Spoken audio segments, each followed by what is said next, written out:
You guys think? I have a question for David. So we just saw that stat on business owners' plans over the next 10 years. I've seen similar studies done by a couple of financial institutions. In the next 5 years, it's roughly 40% of business owners say they plan to exit. Now that's at a historic high. We're going to see something really shift. Will that shift the supply-demand sufficiently that business owners should be rushing to the door to exit now before the tsunami of companies comes available for sale? So it's a good question.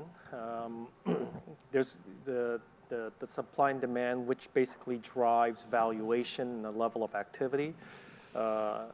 It's not, so activity and valuation is not only supply and demand, but it's interest rates, it's availability of capital, it's also whether we hit a recession or not. So there's a whole bunch of different things at play. But for sure, we continue to see more and more inventory in the marketplace, just because of the fact that folks are having succession challenges. And regardless of what happens in the external marketplace, we all keep getting older and older. So that's one thing that we can't control. And also ultimately, there will be a transaction for someone, even if it's selling it to the family member. But I would say, by and large, in my view, maybe tsunami may not be the right terminology because there's so much capital absorbing these businesses. But I think there will be a starting to rotate back to the buyers a bit because there's a lot of inventory in the marketplace. But there's an extended question there that I think is an interesting one. So if there's not going to be a shortage of capital, is there going to potentially be a shortage of talent? Well, all our demographics tell us that that's the case. And therefore businesses should be thinking today about how to be the employer of choice. Glad to see Nicola is one of the was it Canada's 50 top employers?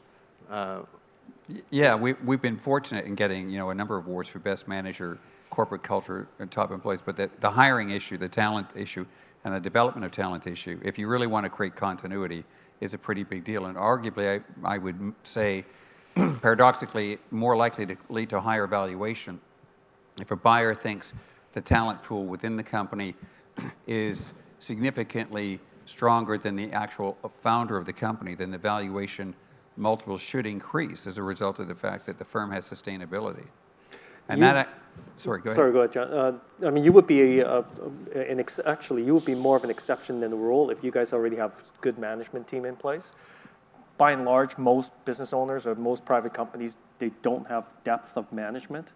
And so it actually makes it harder for them to transact. So now what you're seeing in the marketplace, because capital is always very efficient and they're looking for a way to differentiate, capital's a dollar.